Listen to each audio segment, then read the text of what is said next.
وحده لا شريك له ونشهد أن سيدنا ونبينا ومولانا محمدا عبده ورسوله صلى الله تعالى عليه وعلى آله وأصحابه وبارك وسلم تسليما كثيرا أما بعد فأعوذ بالله من الشيطان الرجيم بسم الله الرحمن الرحيم ما آتاكم الرسول فخذوه وما نهاكم عنه فانتهوا صدق الله العظيم وقال النبي صلى الله عليه وسلم بلغوا عني ولو كان آية أو كما قال عليه الصلاة والسلام۔ بزرگان محترم، برادران اسلام اور عزیز نوجوان ساتھیوں، پیارے بچوں،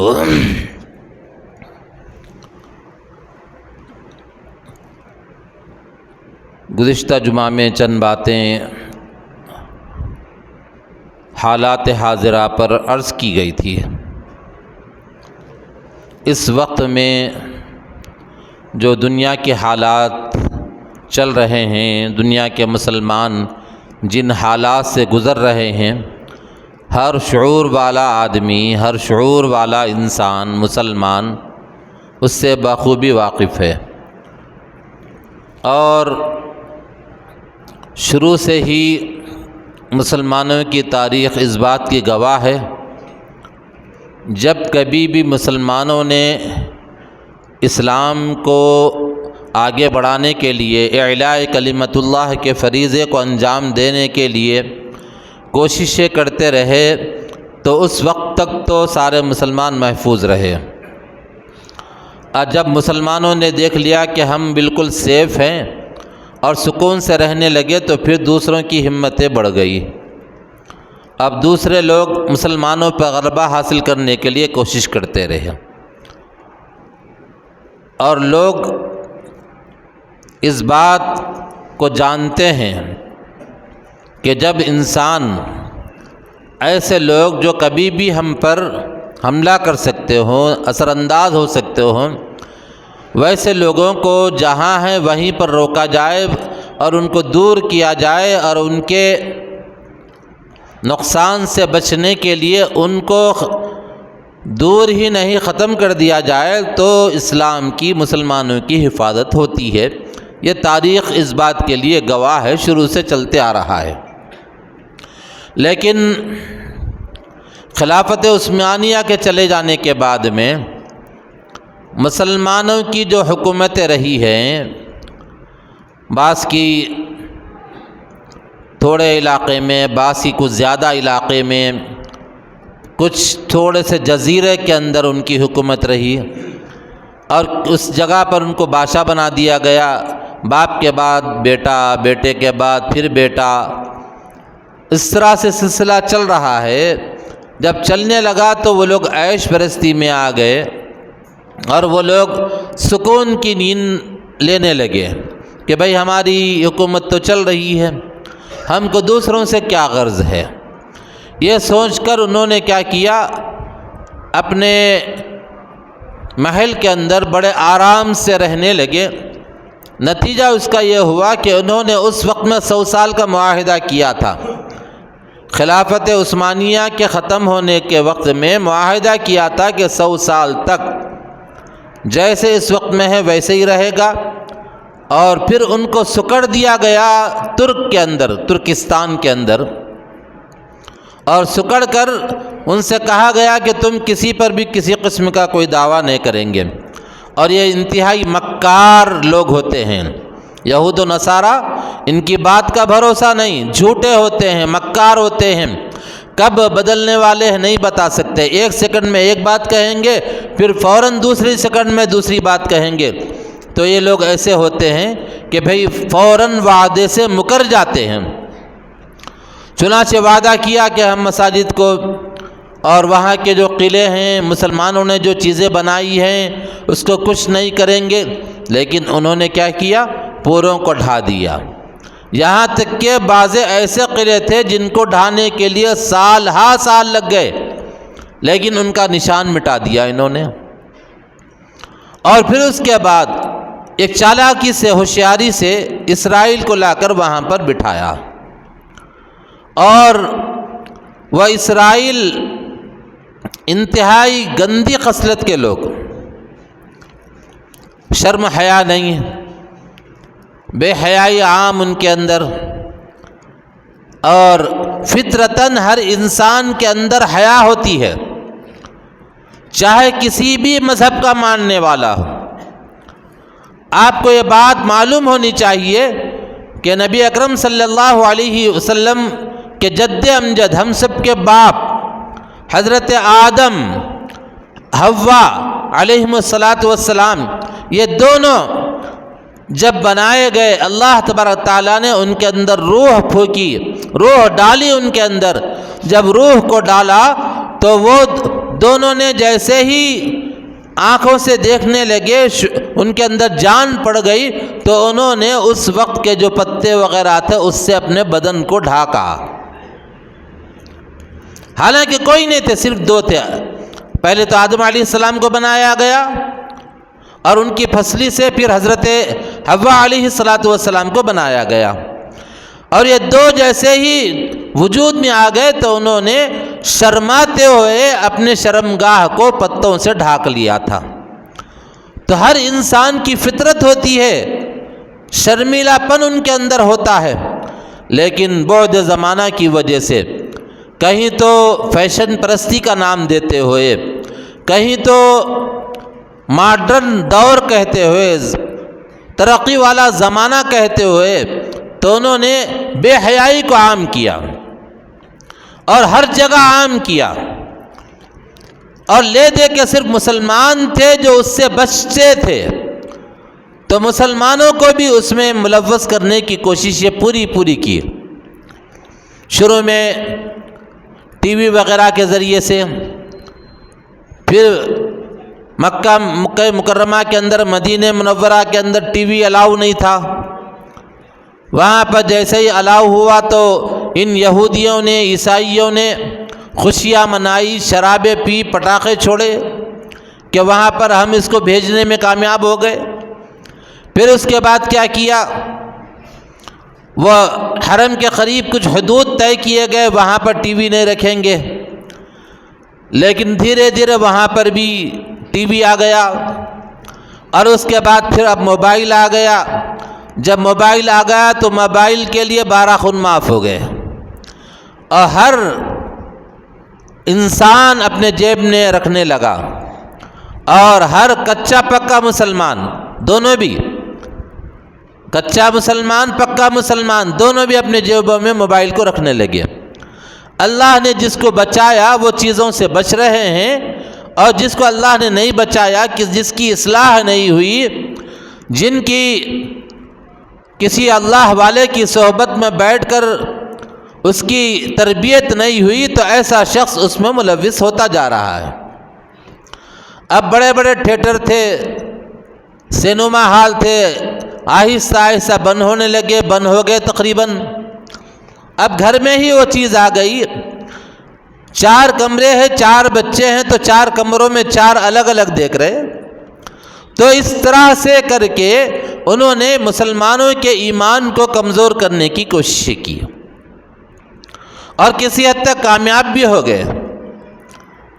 لیکن یہ مسلمان ایمان اور اسلام اور کلمے کے پڑھنے کے بعد اس کا دل اتنا مضبوط ہو جاتا ہے، ایمان اتنا مضبوط ہو جاتا ہے کہ اس کے اوپر دھول وغیرہ جم جائے تو اس کو ذرا سا ہوا دے دے تو وہ چنگاری جو ہوتی ہے وہ شعلہ جوالا بن جاتی ہے۔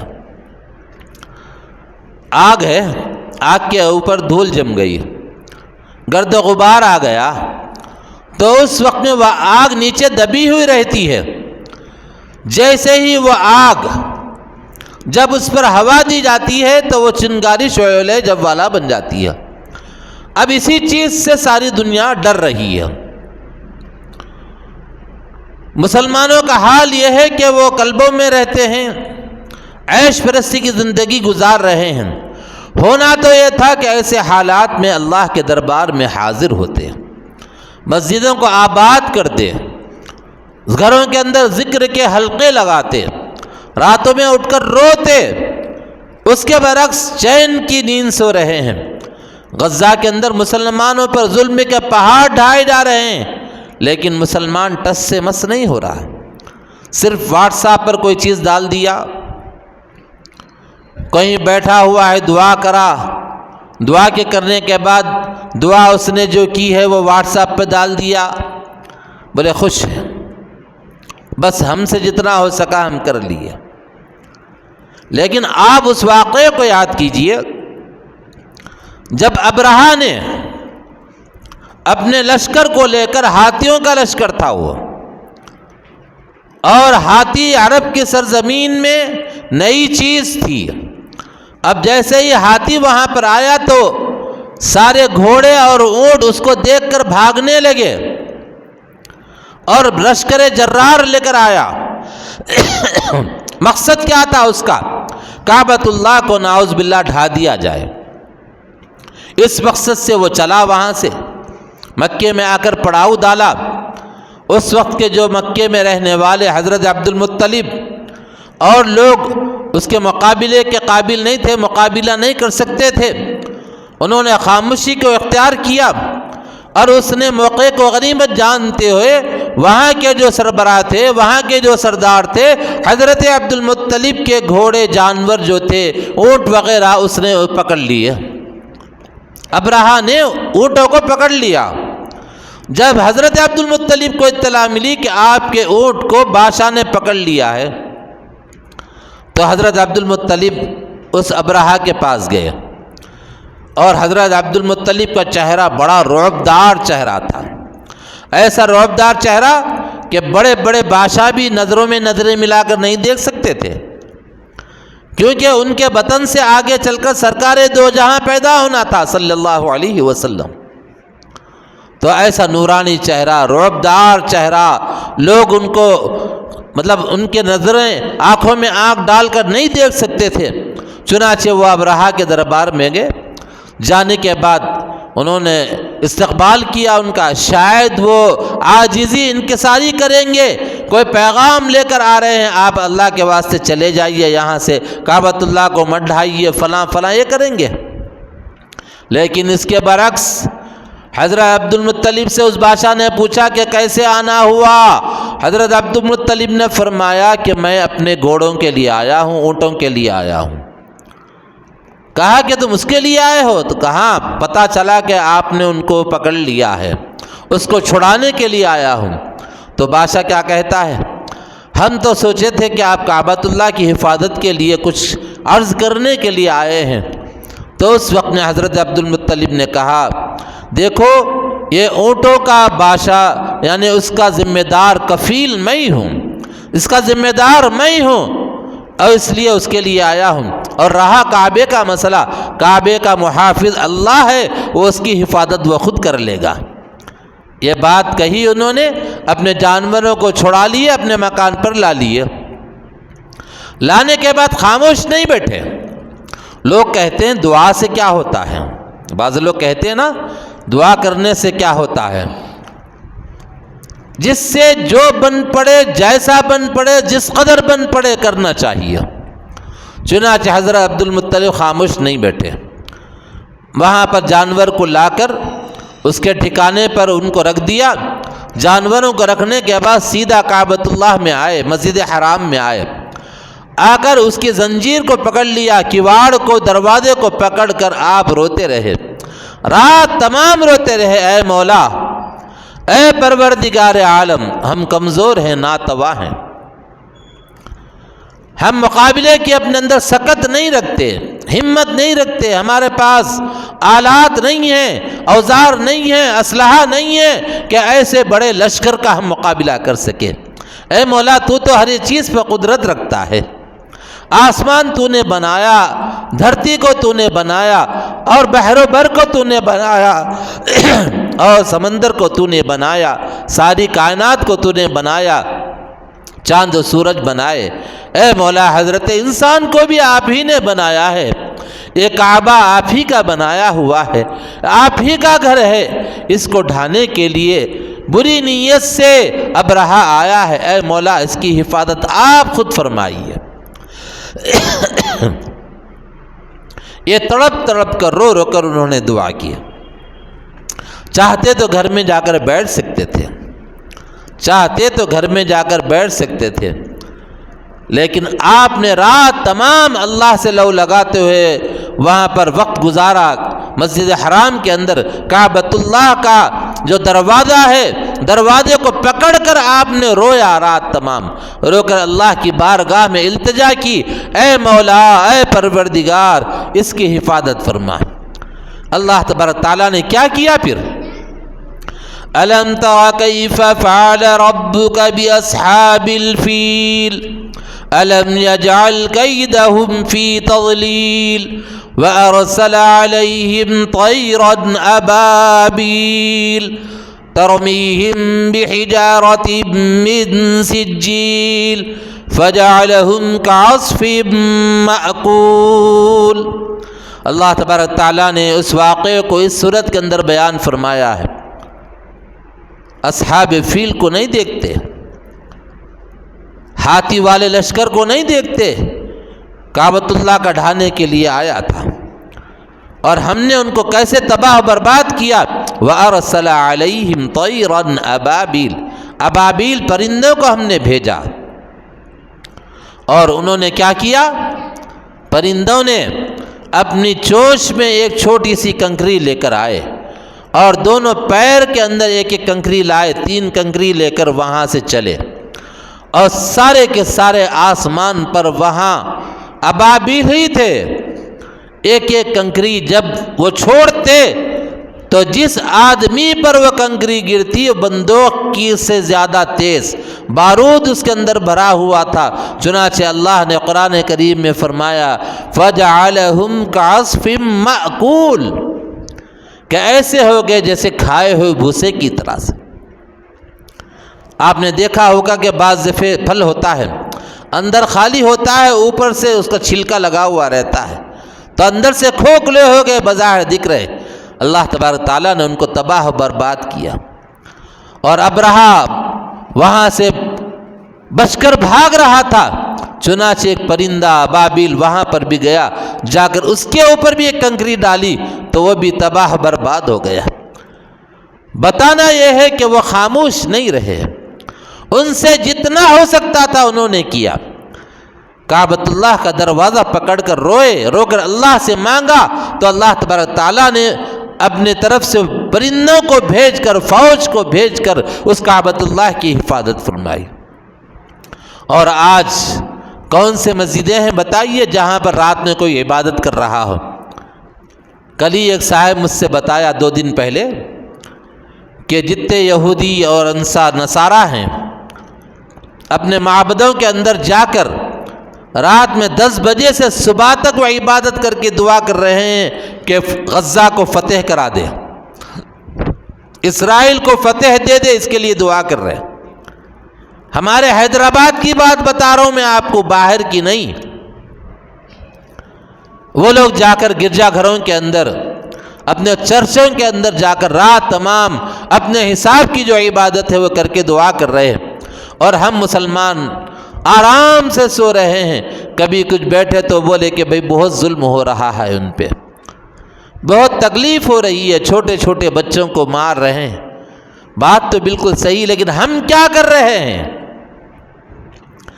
یہاں قانونی اعتبار سے ہم کسی قسم کی کوئی مدد نہیں کر سکتے، لیکن اللہ کے دربار میں مانگنے سے تو کوئی روک نہیں سکتا ہم کو۔ اتنا تو کر سکتے ہیں، مسجدوں میں جمع ہو گئے، جمع ہو کے چلو صبح سے شام تک، شام سے صبح تک نہ صحیح، چند گھنٹے صحیح، چند منٹ ہی صحیح جمع ہو گئے، جمع ہو کے خاص غزہ کے لیے دعا کریں۔ یہ ہو سکتا ہے نا، ہم کر سکتے ہیں، لیکن ہم اس کے لیے بھی راضی نہیں ہیں، اس کے لیے بھی تیار نہیں ہیں۔ بس یہ دیکھ رہے ہیں کہ ابابیل کے ذریعے سے اللہ حفاظت فرمائے۔ غافلوں کی اللہ مدد نہیں کرتا، یاد رکھیے۔ وہاں ان کے دلوں سے پوچھئے وہاں کیا گزر رہی ہے ان کے اوپر، کیسے کیسے حالات سے وہ لوگ دوچار ہیں۔ معصوم بچے پیدا ہو گئے، دودھ نہیں مل رہا ہے، اللہ کو پیارے ہو گئے۔ چھوٹے معصوم سے بچے ہیں، باپ کی لاش رکھی ہوئی ہے، جنازہ رکھا ہوا ہے، پہچانتے بھی نہیں کہ کیا دنیا دیکھے، وہ چھوٹے سے بچے ہیں، لیکن ماں بھی ایک طرف ہے، باپ بھی ایک طرف ہے، اور دونوں کے جنازے رکھے ہوئے ہیں۔ اور بعض تو ماں باپ کے سامنے 3-3 4-4 بچوں کے جنازے رکھے ہوئے ہیں، پانی کے لیے ترس رہے ہیں، ایک ایک بوند کے لیے ترس رہے ہیں، پانی نہیں مل رہا ہے، سمندر کا کھارا پانی پی کر گزارا کر رہے۔ دوستو کبھی غور کرو، سوچو کیسا وہ لوگ اپنے ایمان کی حفاظت کر رہے ہیں۔ چاہتے تو وہ لوگ تھوڑا سا خاموش ہو جاتے، ہاں میں ہاں ملاتے، چلو ٹھیک ہے ہم اس کو دے دیتے ہیں، تو ان کو ہر چیز دی جاتی۔ اور وہاں کے لوگوں کے اندر ایسی غیرت ہے کہ ایک یہودی آیا، آ کر اس نے کہا آپ کا جو مکان ہے 200 گز کا، ہم 2-3 ملین ڈالر دے کر خریدنا چاہتے ہیں۔ تو اس نے کہا نہ، ہم اس کے لیے تیار نہیں ہیں، بیت المقدس سے تھوڑے سے فاصلے پر اس کا گھر ہے۔ تو اس نے کہا بالکل ہم تیار نہیں ہیں، ہم نہیں بیچ سکتے اس کو، ہم اللہ تبارک تعالیٰ نے ہم کو بیت المقدس کی حفاظت کے لیے چنا ہے، ہم اس کی حفاظت کرتے کرتے شہید ہو جائیں گے، لیکن اپنا گھر اپنی زمین نہیں بیچ سکتے۔ انٹرویو ہوتے ہوتے اس آدمی نے کہا بھائی تھوڑا سا ایک چائے تو پلا دو مجھے۔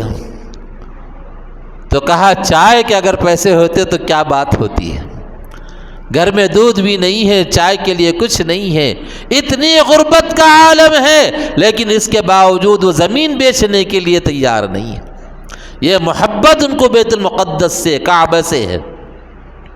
اور ہماری محبت کا کیا عالم ہے، سکون کی نیند سوتے ہیں، صبح اٹھے کچھ تبصرے کر لیے، اخبار پڑھ لیے، واٹس ایپ پہ دیکھ لیے، اور واٹس ایپ والا کالج ہے نا اس کو اٹینڈ کر لیا، حاضری ڈال لیے، بس خاموش ہو گئے۔ اس میں جھوٹ ہے سچ ہے اس سے کوئی مطلب نہیں ہے، اس کو بس سن لیے تھوڑی باتیں، اور اس باتیں سننے کے بعد کہنے لگے کہ بھئی اب تو غزہ پہ قبضہ ہونے والا ہے، فلاں ہونے والا ہے۔ اور یاد رکھو، یہ بات ذہن میں رکھو، کبھی بھی یہ جو میڈیا ہے نا، پورا کا پورا میڈیا انہی کے ہاتھ میں ہے، سچ بات ہم تک نہیں آتی، سچ بات ہم تک نہیں آتی۔ غزہ پہ قبضہ کرنے والے ہیں تو اب تک کیوں قبضہ نہیں کیے؟ 15-18 دن 20 دن ہو گئے، بھئی کیوں قبضہ نہیں کرے؟ آپ کے پاس تو ہر طرح کا ہتھیار ہے نا۔ تو وہ لوگ بھی خاموش نہیں بیٹھے ہیں، اور یہ بزدل قوم ہے، یہ انگریز بزدل قوم ہے، یہودی، اور یہ لوگ ایک چوہا کودا تو ڈر کے بھاگنے والے۔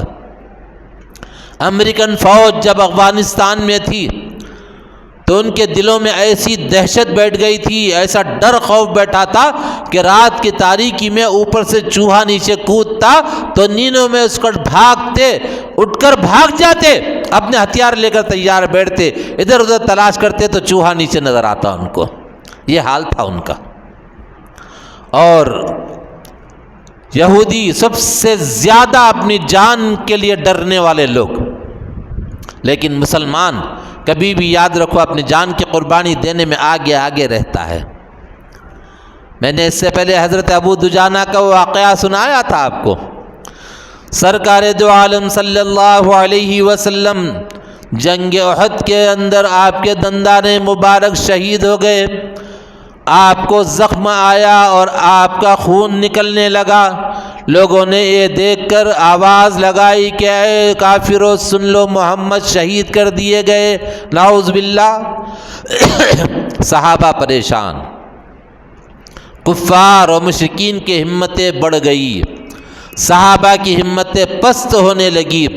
اسی میں سے بعض صحابہ آگے بڑھے آگے بڑھ کے ادھر ادھر تلاش کیا تو نبی اکرم صلی اللہ علیہ وسلم چند صحابہ کے بیچ میں تھے، نظر آ گئے تو گھیرا ڈال دیا، اور اس کے بعد آواز لگائی، اے مسلمانوں، اے صحابہ، تمہارا جو مطلوب ہے، تم جس کو چاہتے ہو، جن کو اللہ تبارک تعالیٰ نے رسول برحق بنا کر دنیا میں بھیجا ہے، نبی بنا کر بھیجا ہے، جن کے لیے ہم ہر طرح کی قربانی دینے کے لیے تیار ہیں اور قربانی دے رہے ہیں، اور وہ تمہارا مطلوب، تمہارا مقصود یہاں پر ہے، چلے آؤ، محمد عربی صلی اللہ علیہ وسلم یہاں پر موجود ہیں۔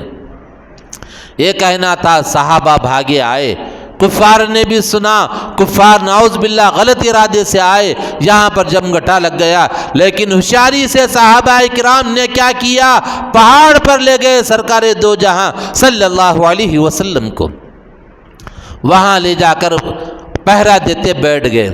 اسی میں حضرت ابو دجانہ بھی آ گئے، اور ابو دجانہ آئے اور آ کر سرکار دو عالم صلی اللہ علیہ وسلم پر تیر اندازی ہو رہی تھی، تیر برسائے جا رہے تھے۔ حضرت ابو دجانہ نے کیا کیا، اپنی پیٹھ تیروں کی طرف کیا، چہرہ سرکار دو عالم صلی اللہ علیہ وسلم کی طرف کر کے بیٹھ گئے۔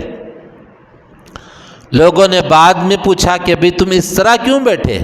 70 زخم آئے تھے تیر کے حضرت ابو دجانہ کے پیٹھ پر، لیکن ڈٹ کے رہے۔ بعد میں پوچھا کہ تم چہرہ ادھر کیوں نہیں کیے؟ کہا کہ دیکھو، انسان کی فطرت ہوتی ہے، جب کبھی کوئی چیز نقصان پہنچانے والی سامنے سے آتی ہے تو کبھی دائیں کبھی بائیں ہٹ سکتا ہے، اس لیے میں مناسب یہ سمجھا کہ اگر چہرہ ادھر کروں گا، سامنے سے نیزہ آتا ہوا دکھا، تیر آ رہا ہے وہاں سے، اپنے آپ کو بچانے کے لیے دائیں بائیں اگر ہٹ گیا، کہیں ایسا نہ ہو کہ بازو سے وہ تیر نکل کر میرے سرکار، میرے حبیب محمد رسول اللہ صلی اللہ علیہ وسلم کو لگ جائے، اس لیے میں نے پیٹھ تیروں کی طرف کر دیا۔ اس طرح قربانی دیتے تھے صحابہ۔ ایک موقع پر صحابہ کرام نے حضور اکرم صلی اللہ علیہ وسلم کے منشا کو سمجھتے ہوئے فرمایا تھا۔ ایک مرتبہ حضور اکرم صلی اللہ علیہ وسلم نے اعلان فرمایا، ایک جگہ جنگ کے لیے جانا ہے، تمہاری رائے کیا ہے؟ صحابہ نے عرض کیا، یا رسول اللہ صلی اللہ علیہ وسلم، آپ جو حکم دیں گے ہم اس حکم کو پورا کریں گے۔ پھر حضور نے اعلان فرمایا کہ اے صحابہ بتاؤ، یہ فلاں جگہ جنگ کے لیے غالب جنگ تبوک تھی، وہ جانے کا ارادہ ہے، تمہارا خیال کیا ہے بتاؤ؟ تو کہا کہ یا رسول اللہ صلی اللہ علیہ وسلم، آپ جو حکم دیں گے ہم اس کو کرنے کے لیے تیار ہیں۔ پھر تیسری مرتبہ اعلان ہوا تو اس وقت میں انصار صحابہ میں سے حضرت سعد رضی اللہ تعالیٰ عنہ وہاں بیٹھے ہوئے تھے۔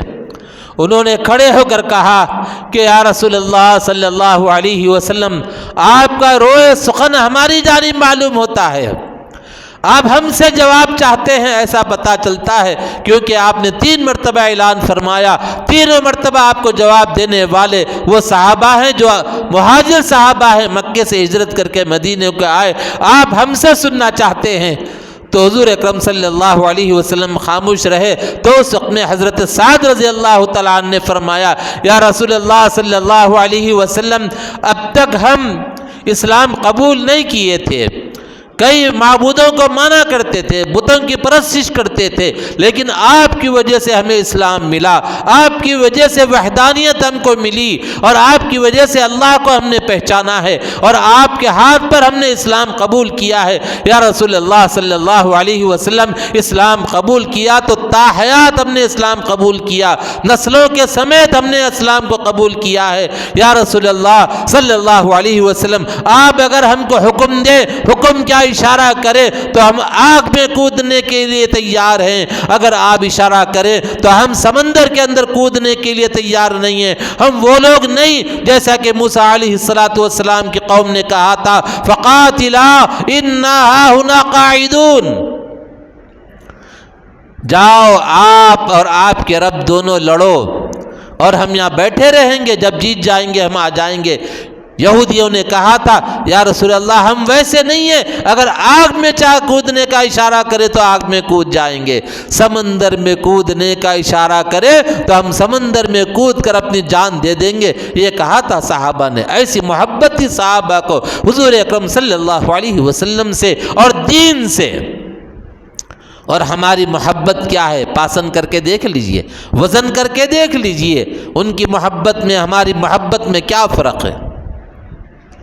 کہنے کو تو بہت ہے لیکن کرنے کے اعتبار سے کیا ہے، کتنا ہم کر رہے ہیں، ذرا غور کر کے دیکھ لیجئے۔ ابھی غزہ کے حالات اور خطرناک ہوتے جا رہے ہیں، لیکن قربان جائیے ان کے جذبے کو، ٹس سے مس ہونے کے لیے تیار نہیں ہے، سرنگیں بنا لی اور اندر تہخانوں میں ہے۔ اور ایک بات سمجھ میں نہیں آتی کہ بھئی ایک دن میں قبضہ ہو جائے گا غزہ پہ، 2 دن میں قبضہ ہو جائے گا، یہ رپورٹیں پوری آ رہی ہے، اب قبضہ کیوں نہیں ہو رہا ہے؟ تو آخر وہ بھی تو مقابلہ کر رہے ہوں گے نا، تبھی تو قبضہ نہیں ہو رہا ہے۔ بھئی جو آدمی اپنی جان پہ کھیلنا چاہتا ہے تو وہ آدمی ہر چیز کا مقابلہ کر لیتا ہے، ڈرتا نہیں وہ۔ من کان للہ کان اللہ لہ، جب وہ اللہ کا ہو جاتا ہے تو اللہ کی ہر چیز اس کی ہو جاتی ہے۔ اور نڈر قسم کے اور ڈرنے کے، بالکل ڈرتے نہیں وہ لوگ۔ اور بڑا بڑا مجمع ہو، اکیلے نکل جاتے تھے حضرت خالد بن ولید رضی اللہ تعالیٰ۔ وہاں پر بھی سازشیں ہو رہی ہیں، بڑی بڑی رقمیں دی جا رہی ہیں، دینے کی کوششیں کی جا رہی ہیں، لیکن یہ لوگ لینے کے لیے تیار نہیں ہیں۔ بعض لے بھی لیتے ہیں، چلو بھئی دنیا ہے، انجوائے کرو، مزے کرو۔ یہ رشوت خور جو ہوتے ہیں نا ہر جگہ پائے جاتے ہیں، شروع سے ہیں یہ رشوت خور اور ضمیروں کو بیچنے والے۔ ہم بچپن میں جب کبھی تقریر سیکھتے تھے تو ایک شعر یاد کیے تھے، اس حرص و ہوس کی دنیا میں انسان بدلتے دیکھے ہیں، اس حرص و ہوس کی دنیا میں انسان بدلتے دیکھے ہیں، اس چاندی کے کھنکتے سکوں پر ایمان بدلتے دیکھے ہیں۔ پیسہ دکھا ایمان بدل گیا، بولے کہ 10 کروڑ دیں گے ایمان بدل گیا۔ ارے 10 کروڑ تو بہت دور کی بات ہے، ہم لوگ 500 میں ایک ووٹ بدل دیتے، بدلتے نہیں بدلتے۔ 500 انڈیا نہیں، بولے 1500 دیتا ہوں، ادھر کا نہیں ادھر ڈالو، بولے ٹھیک ہے۔ 1500 نہیں بھی ہم 5000 دیتے تو وہ ووٹ ادھر کا ادھر پڑ گیا۔ کیا رہا ایمان؟ اب بتاؤ ایمان کس کا کیا رہا؟ چاندی کے کھنکتے سکے نہیں ہے، چاندی بھی نہیں ہے، یا نوٹ ہے 500 کی نوٹ بتاتے اس کا نوٹ، اس کو ووٹ اس کو جا رہا، اس کا ووٹ اس کو جا رہا، اور بڑے بڑے لیڈرہ خود کر رہے، تو اب عوام کا کیا ہے؟ لیکن مسلمان کا شیوا ایسا نہیں ہو سکتا۔ ابھی دیکھیے کھانے کے لیے کچھ بھی نہیں ہے لیکن زمین بیچنے کے لیے تیار نہیں ہے، فلسطینی وہ بیت المقدس کے قریب میں اس کا گھر ہے، اور کچھ بھی ہو جاؤ مضبوط ڈٹا ہوا ہے وہ، اور بیچنے کے لیے تیار نہیں۔ لالچ دینے والے دیتے ہیں، ہمارے پاس بھی آتے ہیں۔ ایک صاحب نے آ کر مجھے کہا، کمرے میں اکیلے تھے، میں اور وہ 2 ہی تھے، اب اس کا ڈرائیور تھا، وہ لیڈر کا ڈرائیور کو بھی باہر بھیجا کے کہا صاحب آپ جو چاہتے بولیے، آپ کو ہم دیتے ہیں۔ میں نے کہا نہیں مجھے کچھ نہیں چاہیے۔ نہیں آپ حج کرنا چاہے تو حج بھی ہم کرا دیں گے آپ کو۔ میں نے کہا نہ مجھے کچھ نہیں چاہیے، ہاں اگر ہمارے بڑے بولتے ہیں آپ کی تائید کرنے کے لیے تو میں اعلان کر دوں گا، اگر منع کرتے ہیں تو میں نہیں کر سکتا، کھلی بات ہے۔ نہیں بہت سے لوگ تو پیسے لے کے کرتے ہیں، بولے بہت سے لوگوں کی بات الگ ہے، مقصود صاحب کی بات الگ ہے، مولا بہت کم سے کم 10-12 لوگ آئے آج تک میرے پاس میں، یہاں میں 35 سال سے ہوں، یہاں 32-34 سال سے تقریباً 10-12 لوگ آئے میرے پاس الگ سے ملنے کے لیے۔ الحمدللہ اللہ نے مجھے بچائے رکھا، میں نہیں بچ سکا، اللہ نے بچایا مجھے، ہاں میرا کوئی کمال نہیں ہے، اللہ نے مجھے بچایا۔ ایک مرتبہ یا عیدگاہ میں ایک بڑا جلسہ ہوا تھا، حضرت مولانا خلیل الرحمن سجاد صاحب ندوی دامت برکاتہم تشریف لائے تھے۔ اس پورے ایریے کا سب سے بڑا جلسہ، نہ اس سے پہلے ہوا تھا نہ آج تک کبھی اتنا بڑا جلسہ ہوا پھر سے، عید کا پورا کچا کچ بھر گیا تھا. پرانے لوگوں کو یاد ہوگا اس وقت میں ہم گئے ایک لیڈر کے پاس، جا کے اس کو دعوت نامہ دیے آپ تشریف لائیے. تو وہ حامی تو بھر لیا، لیکن ساتھ میں اس نے کہا کہ مقصود صاحب کتنا خرچہ آ رہا؟ میں بولا قریب 1 لاکھ کے خرچہ آتا اس کا. انہیں بہت بڑا جلسہ تھا وہ. تو بولے ٹھیک ہے ہم پورا خرچہ ہم دے دیں گے. تو کہا نہیں صاحب ہم چندہ کر کے کریں گے لیکن آپ سے ہم نہیں لے سکتے. تو میرے ساتھ میں جو بیٹھے ہوئے تھے الحمدللہ سب موجود ہیں، ہو سکتا ہے ایک آدھے اس مجمع میں بھی ہوں گا. تو وہ لوگ ایک دوسرے کے صورتیں دیکھ لے رہے، ادھر دیکھ رہے ادھر دیکھ رہے ادھر دیکھ رہے. 1 لاکھ کا معاملہ، وہ بھی آج سے کتنے سال پہلے، 22-23 سال پہلے کی بات ہے. 1 لاکھ روپے بولے میں پورا خرچہ دیتا ہوں. بولے میں نہیں صاحب چندہ کر کے کروں گا لیکن میں آپ سے قبول نہیں کرتا. تو بہرحال بات ہوئی، میں باہر نکلا تو ہمارے ساتھی لوگ آ کر مجھے سنائے کہ بھئی وہ لیڈر کہنے لگا کہ بھئی دیکھو میری لائف کا پہلا اور آخری آدمی ہے جو اس طرح سے انکار کیا اس نے. اللہ دیتا بھئی، عزت دینے والا وہ ہے، ہم کیا کر سکتے ہیں؟ کوئی کچھ نہیں کر سکتا، یاد رکھیے. ہاں گزشتہ الیکشن کے ٹائم پہ بھی ایک صاحب آئے تھے، پتہ نہیں کیا سمجھے وہ، مل صاحب یہ رکھیے. کئی کے واسطے رکھوں میں؟ بولے کہ نہیں رکھیے آپ فلاں پارٹی جاؤ. میں ذرا سخت بولا، بچہ تھا وہ، اس کو نہیں معلوم بیچارہ، ایک محبت میں آیا شاید مول صاحب کا بھلا ہو جاتا. الحمدللہ ہماری بزرگوں کی دعاؤں کے صدقے میں، ان کی جوتیوں کے صدقے میں اتنا تو ہمارے اندر ہے کہ الحمدللہ ہم ضرورت پڑے تو فاقے کر لیں گے، لیکن ایسا رشوت نہیں کھائیں گے انشاءاللہ.